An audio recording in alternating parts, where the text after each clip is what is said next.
Want to make your Facebook profile more private so only your friends can see your information?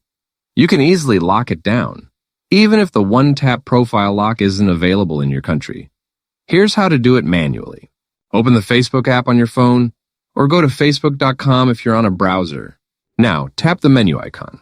It's usually at the bottom right, but on some devices, it might be at the top right. Scroll down and tap Settings and Privacy, then select Settings. Once you're in Settings, scroll until you find Followers and Public Content. Tap on it. Here's where the privacy control begins.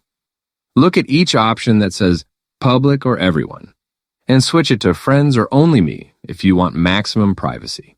Take your time to go through each setting, adjusting them one by one to make sure everything is locked down.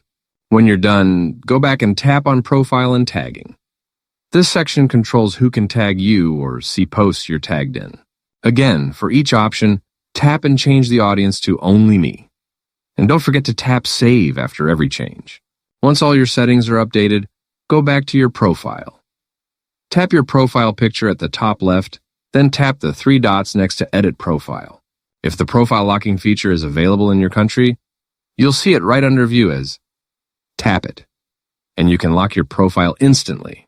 Even if you don't see that option, the privacy settings you changed just now give you the same level of protection. Your profile will be much more secure. If this helped you out, make sure to like the video, subscribe for more Facebook tips, and I'll see you in the next one.